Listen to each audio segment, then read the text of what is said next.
आज से हम मिडिल ईस्ट के अंदर आने वाले देशों के बारे में पढ़ेंगे। इससे पहले हम ऑस्ट्रेलिया महाद्वीप, उत्तरी अमेरिका महाद्वीप, दक्षिण अमेरिका महाद्वीप, यूरोप महाद्वीप और अफ्रीका महाद्वीप के अंदर आने वाले देशों के बारे में पढ़ चुके हैं।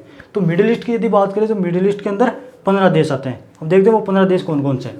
तो मिडिल ईस्ट के अंदर जो 15 देश आते हैं उनमें से Iran, Israel, Yemen, Jordan, Qatar, Kuwait, Lebanon, Oman, फिलिस्तीन, सऊदी अरब, सीरिया, इराक, तुर्की, संयुक्त अरब अमीरात और साइप्रस, ये जो 15 देश आते हैं इन्हें मिडिल ईस्ट के देश कहते हैं। अब देखते हैं ये जो 15 देश है ये कौन कौन से महाद्वीपों को छूते हैं। तो ये 3 महाद्वीप को छूते हैं। दक्षिण पश्चिम से ये अफ्रीका महाद्वीप को छूते हैं, उत्तर पश्चिम से ये यूरोप महाद्वीप को छूते हैं और पूर्व से ये एशिया महाद्वीप को छूते हैं। तो याद रखना मिडिल ईस्ट के अंदर जो 15 देश आते हैं वो 3 महाद्वीप को छूते हैं, एशिया, अफ्रीका और यूरोप। अब देखते हैं हम अरब प्रायद्वीप के बारे में, यानी इन 15 देशों में कौन कौन से देश है जो अरब प्रायद्वीप के अंदर आते हैं। तो Yemen, Oman, Qatar, Bahrain, Kuwait, Saudi Arab, UAE, Jordan और इराक, ये जो देश है वो अरब प्रायद्वीप के अंदर आते हैं। प्रायद्वीप का मतलब समझते हो, ऐसा क्षेत्र जिसके 3 तरफ जल हो और एक तरफ जमीन हो उसे हम कहते हैं प्रायद्वीप। और ये चीज़ और भी याद रखना है, अरब प्रायद्वीप है ये दुनिया का सबसे बड़ा प्रायद्वीप। अब हम देखते हैं गल्फ कंट्री यानी खाड़ी देश, यानी इन 15 देशों में कौन कौन से देश है जो खाड़ी देश के अंदर आते हैं। तो कुवैत, ओमान, संयुक्त अरब अमीरात, कतर और बहरीन, ये जो देश है वो खाड़ी देश के अंदर आते हैं। इन्हें खाड़ी देश क्यों कहते हैं? तो अरब सागर से लगे हुए जितने भी देश हैं उन देशों को खाड़ी देश कहते हैं। अब देखते हैं हम तुर्किया के बारे में। इससे पहले तुर्की कहा जाता था, अभी इसका नाम बदल के तुर्किया कर दिया गया। इसकी राजधानी जो है वो अंकारा है, लेकिन जब ये ओटोमन साम्राज्य का भाग था तब इसकी राजधानी इस्तांबुल थी। अब आप सोच रहे होंगे ये ओटोमन साम्राज्य क्या है? तो ओटोमन का अर्थ होता है तुर्क, यानी ये एक तुर्क साम्राज्य था। इसके जो संस्थापक थे उनका नाम था उस्मान गाजी, इसलिए इसे कभी कभी उस्मानी साम्राज्य भी कहा जाता है। इसका जो उदय ओटोमन साम्राज्य का वो 1266 में हुआ और इसके उदय के बाद ये तेज़ी से एशिया, अफ्रीका और यूरोप के क्षेत्रों में ये तेज़ी से फैला। इस साम्राज्य ने 700 सालों तक शासन किया और इन 700 सालों में इस्लाम को एक नई ऊंचाई तक पहुंचाने में इस ओटोमन साम्राज्य ने महत्वपूर्ण भूमिका निभाई। लेकिन 1922 के अंदर इंग्लैंड और अरब साम्राज्य ने मिलकर इस ओटोमन साम्राज्य का पतन कर दिया। तो आयोग के ओटोमन साम्राज्य के बारे में आपको पता चला होगा थोड़ा बहुत।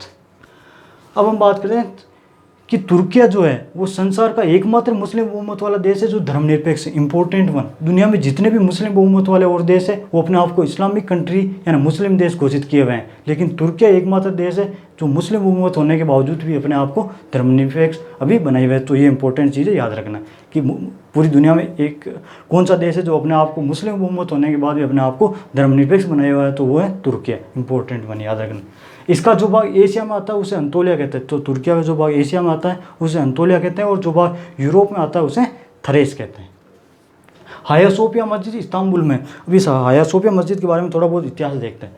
तो हाया सोफिया जो मस्जिद है ये पहले चर्च थी, लेकिन जब इस क्षेत्र में मुस्लिम आक्रांताओं ने कब्जा किया तो उन ईसाइयों को थोड़े बहुत पैसे दे दिए और उस चर्च को खरीद लिया और खरीदने के बाद उस चर्च को मस्जिद में तब्दील कर दिया गया। लेकिन जब दूसरा विश्व युद्ध हुआ तो उस टाइम इस मस्जिद को जो है वो एक म्यूजियम बना दिया गया, लेकिन अभी जो है वो इसको वापस मस्जिद बना दिया गया। तो इस हाया सोफिया के बारे में आपको इस इतिहास के बारे में भी पता होना चाहिए। तुर्की की वान झील दुनिया की सबसे बड़ी खारे पानी की झील है। तो याद रखना तुर्किया के अंदर एक झील है वान झील, जो कि दुनिया की सबसे बड़ी खारे पानी की झील है। तुर्की के उत्तर पश्चिम में मरमरा सागर है। मरमरा व काला सागर को जोड़ने वाले चैनल को वास्फोरस चैनल कहते हैं। तो इंपॉर्टेंट याद रखना, मरमरा व काला सागर को जोड़ने वाले चैनल को वास्फोरस चैनल कहते हैं। अब देखते हैं हम साइप्रस के बारे में। तो साइप्रस की राजधानी निकोलिया। साइप्रस जो है वो तुर्किया के नीचे के दक्षिण में एक छोटा सा देश है। ये जो है वो भूमध्य सागर का तीसरा सबसे बड़ा द्वीप है, ये भी याद रखना। इससे बड़े 2 द्वीप है वो सिसिली और सर्डिया जो कि इटली में। तो याद रखना साइप्रस जो है वो भूमध्य सागर का तीसरा सबसे बड़ा द्वीप है। इससे 2 बड़े द्वीप है सिसिली और सर्डिया। 1960 में ब्रिटिश उपनिवेश से ये स्वतंत्र हुआ। इन गोरों को देखो, इतने एक क्षेत्र में होकर इन सालों ने पूरी दुनिया पे कब्जा किया था। ये गोरे बहुत खतरनाक है। तो 1960 में ये ब्रिटिश उपनिवेश से स्वतंत्र हुआ। 1961 में ये राष्ट्रमंडल का सदस्य बना और 1 मई 2014 के बाद से ये यूरोपीय संघ का सदस्य बना हुआ। तो आई होप की ये जानकारी आपको अच्छी लगी होगी। अगले वीडियो में हम बात करेंगे मिडिल ईस्ट के बाकी बचे हुए देशों के बारे में। तब तक के लिए जय हिंद। आप लीजिए इसका स्क्रीनशॉट।